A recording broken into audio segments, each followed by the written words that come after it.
Welcome to Software Leaders Uncensored with Steve Taplin. Welcome to Software Leaders Uncensored, where tech leaders drop the filters and just tell it like it is. I'm your host, Steve Taplin, tech serial entrepreneur, 30 companies under my belt. 20 of those didn't work out so good, but 10 scaled to success. And I turned that roller coaster of a ride into my book, Fail Hard, Win Big. My story of how in business, in life, you have to take failures and use those as fuel, as a superpower to propel you to the next level. You can't move forward without taking a few steps back.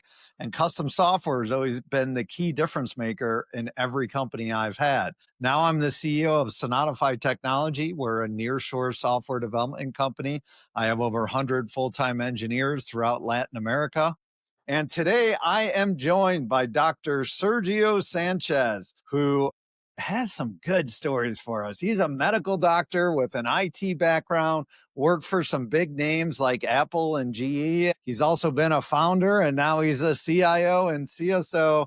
Dr. Sergio, welcome. Thank you, Steve. Thank you very much for the opportunity. Thank you for having me in your show. And I'm here to try to help people. Awesome. If you would, go ahead and give a couple-minute overview for our listeners of the journey of your career and that's led you to this point. Well, as you said, my first career was a medical doctor. I am a medical general surgeon by the University of Mexico. That was more than 30 years ago. And I fall in love with an American woman. That's your first... Yes, I never thought, come and live in America, but well, you never know what life have you. So with that in mind, I moved to the United States after 1 year dating, married her, and started my path to become an American citizen. Now, thinking about that, when I came to America, I thought that I was going to be able to continue my medical career. And all surprised, no. If I want to get my license to continue that, I have to basically spend again around 8 years of my life. With broken heart, but with the need to have a good job, living in New York City, I decided one day to go to Columbia University. I exposed the problem that I had, and they told me, well, what else do you like to do? What is something else besides medicine? I said, well, I fell in love with computers since I was around 14 years old, touched the first computer in my father's office. And after that, every allowance was to save money. And I was able to buy a Commodore 16, not even the 64, the 16. Yeah. But you told me you're 28 years old, Dr. Sergio. Yeah, sure. Yeah, but it's not adding up here. Well, they had at that time, a new project to create a master in computer science. And I took it. They happily, accept me, and I was more happily going there. And around 3 years, I became a master in computer science. My first job actually was from Columbia, was Philip Morris, the tobacco company in Manhattan. From there, sadly, 9/11 happened, and we moved out of the city. And I got a job with a studio upstate, Vicarious Visions, that later on, 3 years later, more or less, was acquired by Activision Blizzard, the biggest video game company in the world. I stayed with them for more than 16 years. Later on, I worked for Apple. I was the senior lead genius. I guess my mother was right. I was a genius. And I worked for them for 3-4 years. And then I moved to another more related to medicine and technology company. I was doing some contractor job, yes, like you said, for GE. And from there, basically working for the Vatican, for the Franciscan Friars here in the United States. And now in Coleman Health Services. That is a little bit of my trajectory, jumping from place to place. Quite a journey you've had across multiple industries. Tell us more about Coleman Health Services. Well, this is a company that is specialized mostly in mental health here in Ohio. We have around 28 locations. It's opening a couple more. We are actually building from scratch. And it has been wonderful because I kind of unified my love for helping people from the medical point of view, even that I don't, prescribe directly, but I am helping people that prescribe medicine or prescribe, therapies to people that need it. So my first patients are my computers, but fixing those computers or the problem that people has with those computers or systems, helping them to help those patients or clients, like they call it now. What a great way to tie in your different careers you've had is to do it in the medical field. Yes, that's correct. So happy And to help. how did you get this role? Did you apply online? Did you know somebody? So actually, I apply online. The Pope, died, Francis first, and just like that happened in any country or when a president change, a new administration comes. So that it was the start to looking for a new job, and I found this wonderful place, which is actually only 50 minutes from my house. It was a change because in the past I used to have to work basically via remote, even since COVID and now going back to the office. So I'm happy to be talking with more people, only a screen. Now, so oftentimes just applying online is hard. Most companies get hundreds, if not thousands, of applications. Did you do anything else to get their attention? So basically, I have several interviews with them. They were so nice to have me a couple times out of the blue because I am very interested in this industry, in this path, which allowed me to serve not only people with computer problems, but again, like I tell you, patients that need help. Gotcha. So, what are some current projects you're working on? What's some cool stuff? Well, we are trying to implement AI. One of the main concerns of our clinical team, doctors, nurses, therapists in general, is how long they need to spend uh, filling reports. Some of them, they told me that they spend more time filling the report than being with the patient. So we are implementing, like I tell you, some applications to see how work with our EHR system. And you know, AI is basically the main tool. It's amazing. It's great. I love it. I use it all the time. But also, how about security? All that information that you are typing or talking with the computer or your phone, where that information is going, And who you is, certainly have HIPAA standards and other compliance standards yes, to comply with there. absolutely. HIPAA, high trust, etc., etc. And like I tell you, the thing here is we need to be sure that all that information is kept secure for the company, for the clients, or for the basically patients. Because, hackers, and let me tell you about this. In the past, be a hacker, when I started with computers, a hacker was a cute little kid that was able to hack, the school. Ha ha ha ha, was great. Today, a hacker is something that mostly, if it's a black hat hacker, to destroy a company Uh-huh. in matters of minutes. And in the past, you have, again, the hackers, which used to be a very smart guys. Yeah, probably with a hoodie, probably in the basement of the mom and dad house. And from there, they start selling their programs to kitty hackers, which was kids that didn't have, or well, people that didn't have any idea about programming, but now they are buying the software already made and let's apply. And again, was, more or less the beginning of cybersecurity and cyber problems. Today, you have a state versus a state. You have countries try to have another country. You have, if you're still thinking that a hacker is a guy sit down in the basement with a hoodie, kind of like a Mr. Robot show, no. They're entire organizations at this point. They have human resources. They have cubicles. I mean, this is a really an enterprise now. So, tell us about some strategies you do to make sure, especially with integrating AI, that you're keeping the environment secure? So from our internal IT department, we're trying to be sure that all that information that you are giving to AI is kept safe. That's first priority. From the other side, teaching the people about, and again, people that I call allergic to technology, keep them informed. What can happen? How happen? What to look for? What to try to figure it out? Try to don't rush any decision when somebody's telling them, hey, you need to do this email now, or you have to pay this bank right now, or you have to change your account right now. So no. Hold your horses, take a breather, relax, and think if it's correct. Try to get in touch whatever the email is saying is. Of course, don't call the number in the email. Try to call the number from the official website, or if you have it in your contact list, contact them, because you can put the life of everybody in danger, or the livelihood of the people in danger. Today, more than any day in the history, we are connected with everybody. You are connected to everybody that you know, because they are probably in your contacts list. And if they hack you just because you choose a password like a 123456, now you are not only putting in risk your own information, your own files, your own pictures, whatever it is, but you are putting in risk also the people in your contact list, because they will start sending emails on your name, with your name, in your name. And your current responsibilities, you're CIO as well as the Chief Information Security Officer as well, That's right? correct. Yes, at this moment to have.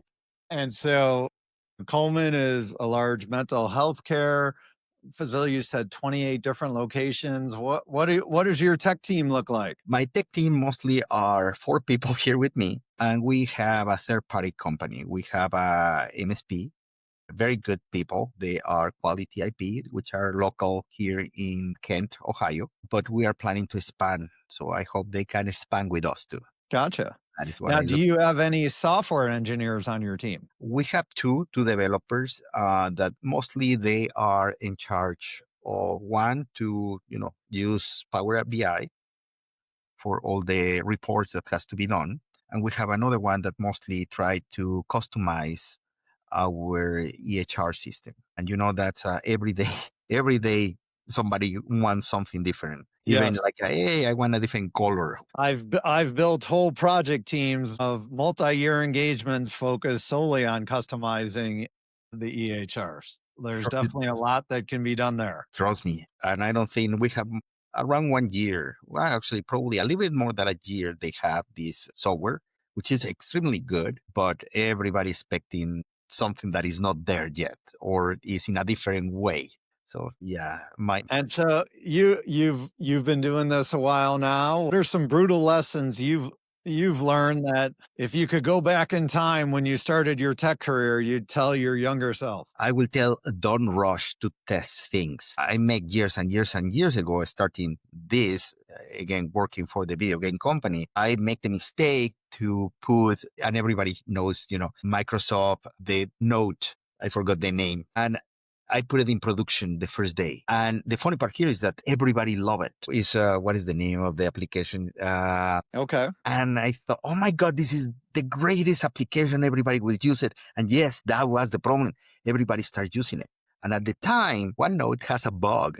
You couldn't put more than 250 characters. So, Oh man. and now you have the CEO, the CFO, all the producers putting notes in there, and they were not able to retrieve it correctly. So yeah, I learned my lesson with that. So, being the CIO and CISO of a mental health care organization, I would imagine that a lot of the executive and board members don't know much about technology, and that a big part of your job and getting them on board on projects is making non technical people understand the value. Actually, you are completely correct, Steve. We can translate from one language to another, English to Spanish or French or Italian or whatever you want. Sometimes the problem is translate the technical jargon to people that they don't have idea about any technology related topic. And sometimes, yeah, in my past lives, you discover that people taking those important resolutions, the last guy paying the bills or signing the check, doesn't have idea about technology. So our main job, I think, in this industry is also have somebody or yourself be able to translate and talk in a human level, plain normal English or Spanish or Italian, whatever you want, but plain. If you go to the streets and you talk with the people, okay, so tell me what's a TCP/IP, or what is your DNS, or what is the URL? They are going to see you like you're speaking, I don't know, Greek or Chinese.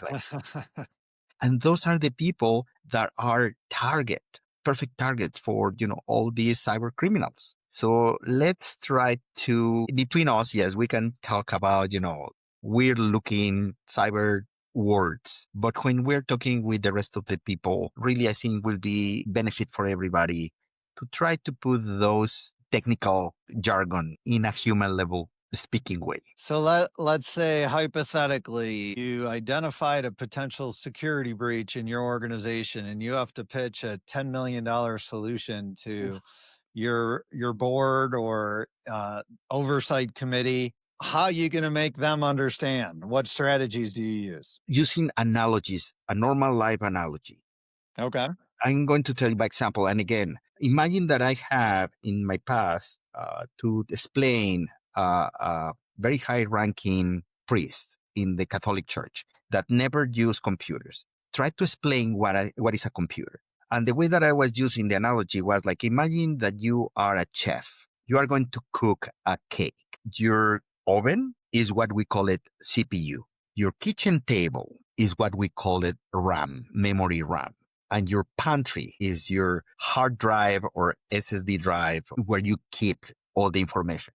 So you get the recipe, which is basically an algorithm of how to make a cake. So I start mixing, technical words. So that is the recipe. It's a program and it's telling you what you need. So you get the things that you need from the pantry, your hard drive, to the kitchen table, which is your memory RAM, and you start cooking. You start to take a lot of things from the pantry to the table, the CPU or the hard drive to the RAM, get a moment that you have no space. And you have to also to work in that table. So that's how you see your computer. I often refer to that as the KISS principle, the keep it simple, stupid principle. Yes, correct. That's correct. All right. So let me throw another one. You said you describe people who are allergic to technology. You're a healthcare organization. How do you keep someone from taking a client chart and putting it in a public chat GPT to get their analysis of it, where they may have good intentions,